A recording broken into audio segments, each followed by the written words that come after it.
Imagine this. You wake up on a cruise ship at sunrise. Your daughter was on the balcony only 30 minutes ago. Now the chair is empty. Her shoes are still in the cabin.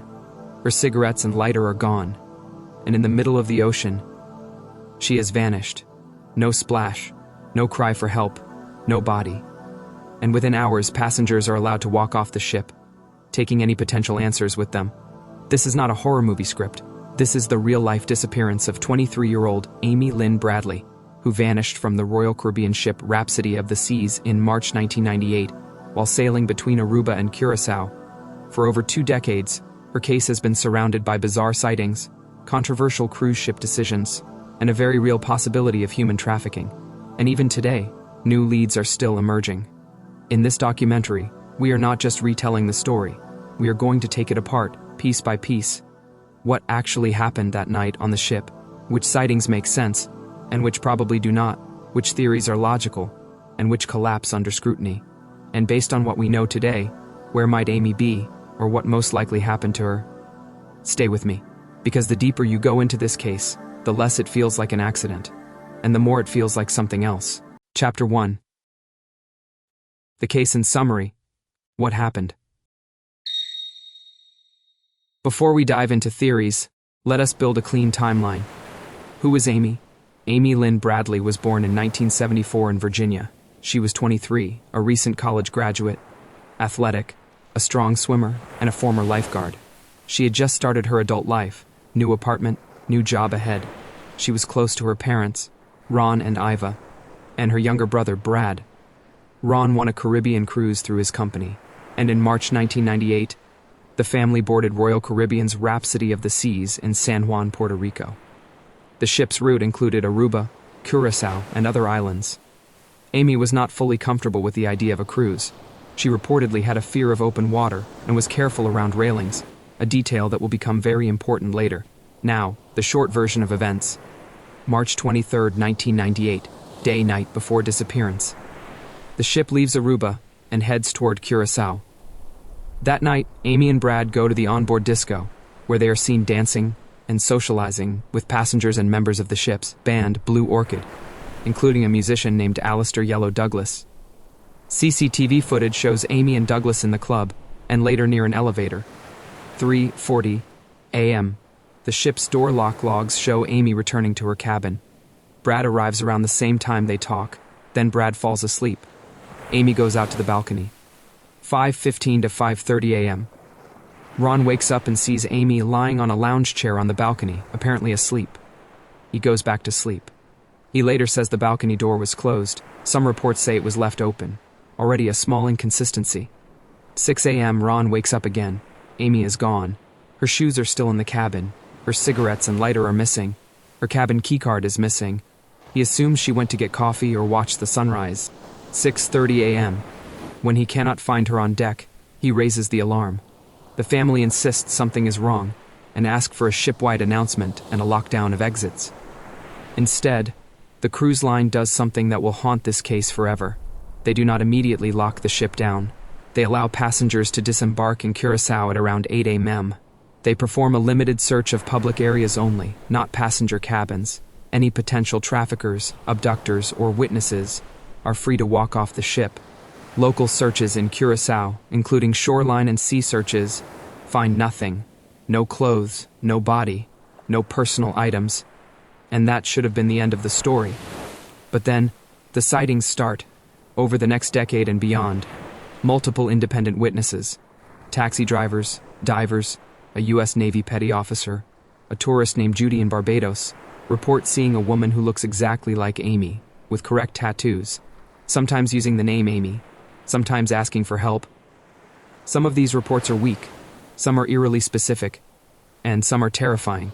So now that you know the backbone of the case, let us move into what really matters. The puzzles, the contradictions, and what they might mean. Chapter 2. Timeline puzzles and red flags. When you lay Amy's case out on a timeline, several things do not sit right. In this chapter, we will go through the core puzzles, the points modern investigators and the Netflix documentary also highlight. I will break them into 4 main clusters. The balcony and the fall overboard question, the early morning witness confusion, the ship's response and potential cover-up, the jurisdiction and legal vacuum at sea. The balcony and the fall overboard hypothesis. The simplest explanation is, she fell. That is what many cruise disappearances get reduced to. But in Amy's case, this theory has significant problems. She was a strong, trained lifeguard and swimmer. She had a documented fear of railings and open sea heights. No one heard a splash or cries for help. No body or floating debris were recovered, despite search efforts. Could a fall still have happened? Yes, physically it is possible. A misstep, dizziness, alcohol, or drugs could cause a fall over a railing. But then ask, why would a cautious person, afraid of the railings, sit or lean dangerously close to them alone at dawn? Why is there zero physical evidence? No broken items, no scuff marks, no eyewitness on nearby balconies. Even official investigators later said there is no evidence she fell, jumped, or was pushed. They simply do not have proof for any of those options, so we are left with a non-answer. A fall is possible, but unproven, and not strongly supported by her personality and skills. The early morning witness confusion. Another puzzle. Several passengers claimed they saw Amy later than 6 a.m., walking on an upper deck with musician Alistair Yellow Douglas between around 5:30 and 5:45 a.m. This creates conflicting narratives. Ron says he saw Amy asleep on the balcony at around 5:30 a.m. Some witnesses say they saw Amy and Douglas walking together around that same general time window, and by 6 a.m., she is gone. What does this mean?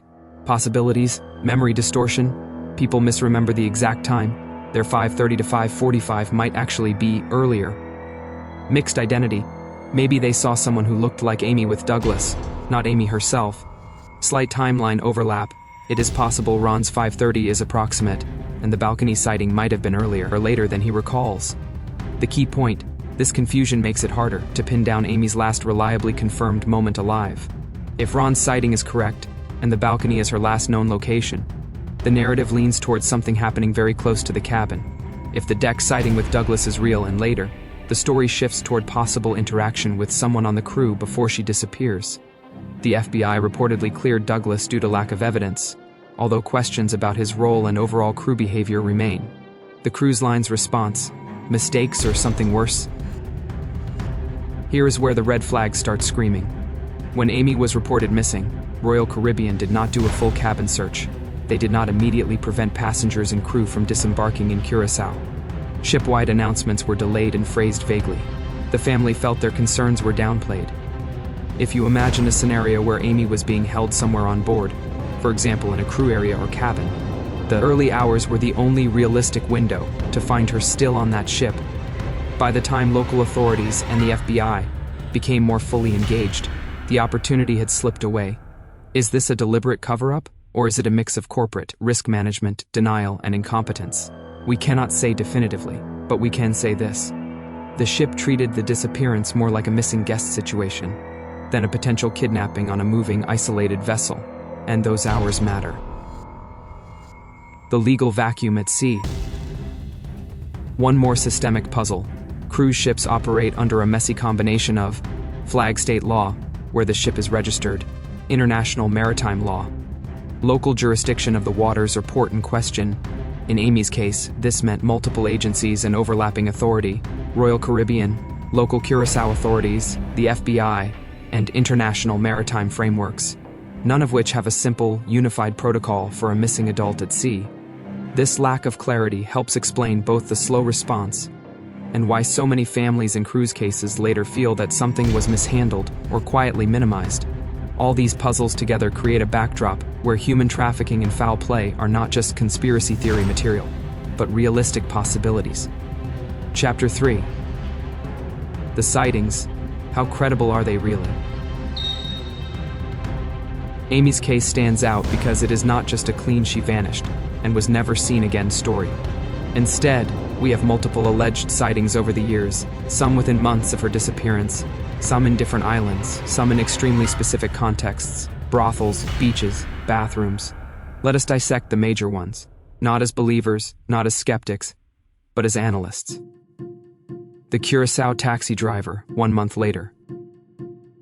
About a month after the disappearance, the Bradley family visited Curaçao. A taxi driver approached them and said he saw a young woman matching Amy's description on the morning the ship docked. He claimed she was running through a parking lot, looking for a phone. and he remembered her distinctive green eyes from the missing posters. Strengths: very early sighting, close in time to the event, specific memory of eye color. Weaknesses: no independent verification. Memory could be influenced by the intense publicity once he saw the posters. Assessment: interesting, but not strong enough on its own. It becomes more meaningful when combined with later patterns of sightings involving distress and a need for help. The Canadian divers at Playa Porto Marie, August 1998. 2 Canadian divers reported seeing a woman who looked like Amy at Playa Porto Marie in Curaçao about 5 months later. One diver, David Carmichael, said she was with 2 aggressive men, one reportedly resembling the musician Douglas. When he spoke in English, she turned sharply toward him, as if suddenly hopeful. One of the men then moved her away toward a bar. The divers were about 2 feet from her, and later correctly described Amy's tattoos in physical details. Carmichael later said, "I am haunted by that encounter. I know it was her." The FBI investigated but could not conclusively confirm the sighting, strengths, very specific behavioral details. Her reaction to hearing English, tattoo descriptions reportedly accurate. Witness voluntarily contacted the family and even flew to meet them. Weaknesses: no photos or video. Facial recognition is fallible, especially in high-emotion cases. The alleged resemblance of one man to Douglas is subjective. Assessment: one of the strongest sightings. If genuine, it strongly supports a trafficking or captivity scenario. The Navy Petty Officer and the Curaçao Brothel, January 1999. U.S. Navy Petty Officer Bill Hefner later reported that in 1999, during shore leave, he visited a brothel in Curaçao. A Caucasian woman approached him and said she was Amy Bradley, told him she had been on a cruise ship, and that she was being held and could not leave. He did not report this immediately. He was worried about admitting he had been in a brothel while in the Navy. After retiring, he saw Amy's face in a magazine, realized the connection, and contacted the family. When authorities investigated, they found the brothel had since burned down, and there was no physical evidence left. Strengths: extremely specific statement. The woman used her full name in cruise context. Hefner had nothing to gain by coming forward years later, past the basic credibility filters for media and law enforcement to take him seriously. Weaknesses: significant delay in reporting. Possible memory distortion over time. No independent confirmation or records from the brothel. Assessment: if he is telling the truth, this is a critical data point pointing to Amy being trafficked and held in Curaçao. The delay weakens evidentiary value, but the content is highly specific. The JS Escort website photograph, 2005. In 2005, an image surfaced on a Caribbean-based adult escort website, reportedly called Affordable Adult Vacations, showing a woman labeled Jazz. The woman bore a strong resemblance to Amy. An FBI analysis reportedly concluded that the woman in the photos was Amy, or at least consistent with her. However, tracing the site's IP and infrastructure went nowhere, and no rescue followed. Strengths: digital evidence, not just memory. Some reports say facial comparison suggested a high match. Weaknesses: online origin in the sex industry is inherently murky. The site infrastructure are gone. Recent discussion suggests some previous assumptions about the site and its context have been challenged or debunked, although the identity question remains unresolved. Assessment: visually compelling, but we must be cautious. It fits the trafficking narrative. But without metadata or original files, it stays in the possible, not proven category. The Barbados bathroom sighting. Judy, early 2000s. A woman named Judy Maurer reported meeting a distressed young woman in a bathroom in an department store on Broad Street in Barbados. The woman allegedly said, "My name is Amy. I'm from Virginia." Before more could be said, a man came into the restroom area and took her away. Strengths: again, very specific. Name Amy and home state. The interaction fits the pattern of captivity and monitoring. Weaknesses: single witness. No surveillance footage publicly confirmed. Location is another island, which suggests movement within a trafficking network, but that is speculative. Assessment: in isolation, it is weak, combined with Curaçao sightings and the brothel account. It strengthens the trafficking theory, especially a mobile network moving women between islands. Summary assessment of sightings. If you look at the sightings as a whole, they are not random. They cluster in Caribbean islands linked by cruise and trafficking routes. Multiple witnesses independently describe distress, attempts to seek help, and men controlling or monitoring the woman. Several accounts involve the woman explicitly or implicitly identifying as Amy from Virginia, or as someone who had been on a cruise. Could some be mistaken identity or memory contamination? Yes, but for all of them to be wrong, all in similar contexts, all involving a vulnerable acting woman resembling Amy, would require a lot of coincidence. This is why so many investigators, and Amy's own family, take the human trafficking theory seriously. Chapter 4. Theories. What could have happened? Let us now systematically walk through the main theories. Accidental fall overboard, suicide, voluntary disappearance, one-off homicide on board, organized trafficking involving crew or port actors. I will rate each theory on 3 axes: motive psychology, logistics, how it would actually work, consistency, how well it fits all known facts, especially sightings. Accidental fall. Motive psychology. No motive needed, it is an accident. Logistics. She could lean over the railing, lose balance, or be affected by alcohol or fatigue. Consistency. Fits the fact that she was last confirmed on the balcony, clashes with her water skills, the lack of evidence, and the later sightings. Overall, it explains disappearance but not decades of later data. Rating. Plausible early hypothesis, but weakened significantly by sightings and the absence of physical evidence. Suicide. Motive psychology.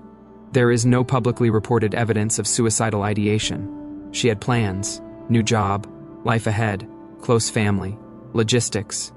Jumping overboard intentionally would be simple. Consistency. Same issues as accidental fall. No body, no personal signs, and the sightings become inexplicable. Rating, very low. This theory mostly survives as a default explanation when authorities cannot prove anything else. Voluntary disappearance. Motive psychology. She would have to choose to abandon her family, identity, and future, for no documented reason. Logistics. She would need help, fake identity, money, somewhere to go.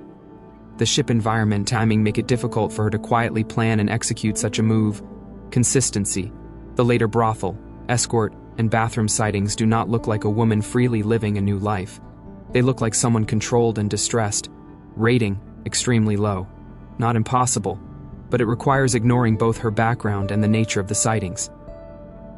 One-off homicide on board. This theory suggests that someone on the ship killed Amy and disposed of her body overboard.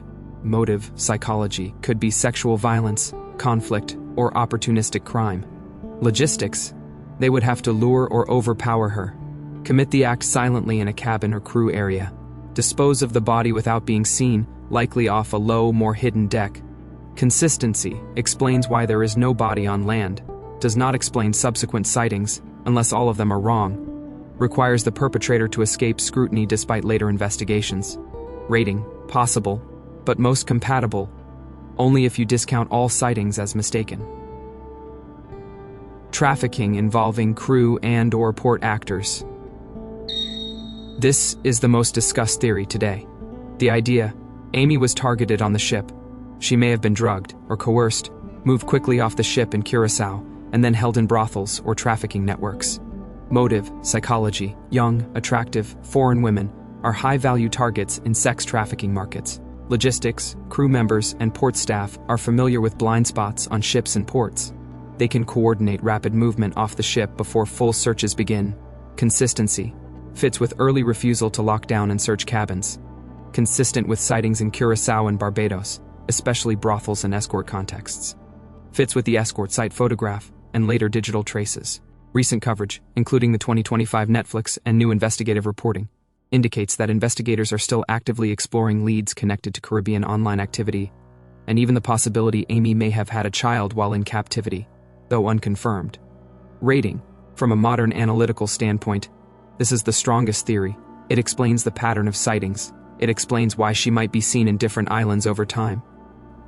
It matches known trafficking routes and methods in the region. It does not give us a neat ending, but it is the theory connecting the dots. Chapter 5. Where could Amy be? A realistic scenario tree. Now we arrive at the most difficult question. If Amy did not die that morning, What likely became of her? We will not pretend to know. But we can build a scenario tree based on probabilities, not fantasies. Scenario A. She died shortly after the disappearance. Even inside the trafficking theory, there is a painful possibility. She may have been abducted, held for a relatively short time and then killed. Pros for this scenario. Explains why official searches never rescue her. Explains why sightings could be false positives fueled by media exposure. Cons. Fails to fully account for the specificity and consistency of certain reports, like the diver and Navy accounts. Scenario B. Long-term captivity in a trafficking network. Here is the darkest but sadly plausible scenario, consistent with many of the reported sightings. Morning of March 24, 1998. Amy either voluntarily walks somewhere on the ship, pool deck, lounge, or is lured by a trusted crew member or musician. She is drugged, restrained, or threatened, docking at Curaçao. While the ship is doing business as usual, she is moved discreetly off the ship through crew or service routes, perhaps in unmonitored areas or using port staff assistance. Initial holding. She is taken to a location in Curaçao, apartment, brothel, or safe house, and forced into sexual exploitation. The early taxi driver and diver sightings could represent attempts by her to escape or reach out. Network movement. Trafficking networks often move victims between islands to avoid detection. The Barbados bathroom sighting fits this pattern of relocation. Mid-2000s. The escort website photo of Jas appears. If genuine, it could show Amy several years into captivity, now embedded in a higher-end or tourist-focused sex market. From here, 2 sub-scenarios. B. 1. She eventually died in captivity due to violence, disease, overdose, or aging out of the market. B2. She may still be alive, possibly under another identity, controlled, threatened, maybe with a child, with no realistic escape or trust in authorities. Newer reports about unexplained online activity pinging the family's website around anniversaries, and hints that she may have had a child, all lean toward the B2 scenario.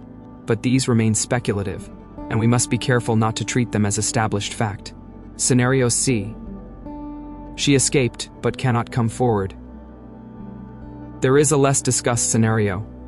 Amy may have been trafficked, later escaped, or was discarded. But she lives in fear of her captors. She has no documents, no money, and no safe route back. She may suffer from trauma, addiction, or mental illness. In such a state, coming forward is not as simple as just go to an embassy. For some survivors, shame, fear, and threats against family keep them silent. This scenario is impossible to confirm or deny with current evidence. But it is a real phenomenon in trafficking cases globally. Chapter 6. What this case really shows. Whether you believe Amy fell, was killed on board, or was trafficked and moved through the Caribbean, her case exposes structural problems that still matter today. Cruise ships as floating cities, thousands of people, minimal policing, many blind spots. Security is largely controlled by a for-profit company, with its own liability concerns, jurisdictional chaos, flag states, local ports, and home countries all juggle responsibility. Evidence can be lost in hours. Families must fight just to have cases taken seriously.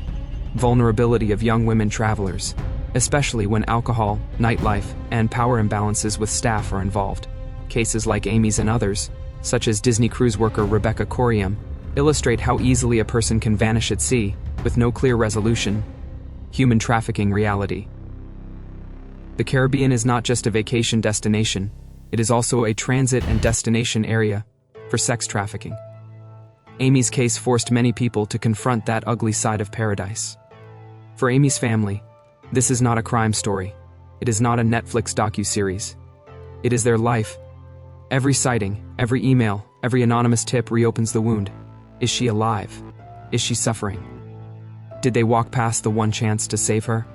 And for the rest of us, Amy's case is a reminder that disappearances do not always behave like we expect. Sometimes there is no clean ending, no body, no arrest, no confession, just questions. Could the cruise line have done more in those first hours? Did someone on that ship know exactly what was happening? Is Amy somewhere out there, waiting for someone to finally listen, finally believe, finally act? We do not know. What we do know is that the FBI still lists Amy as a missing person. Her case is open. There are still phone numbers and websites where tips can be reported, even now. So if you ever traveled in the Caribbean in the late 90s or 2000s, if you were stationed there, if you recognize any part of this story, there is a small chance you saw something that did not make sense at the time. That detail might still matter. If Amy is alive, and if somehow you are hearing this, you are not forgotten. Your family has never stopped looking for you. And somewhere across the water, there are people who still believe your story can be told with an ending. If you found this deep dive helpful and want more cases where we go beyond the surface story and really dissect the theories, consider subscribing, leaving a comment, and sharing this video. It helps the algorithm, and it helps keep these names from disappearing a second time.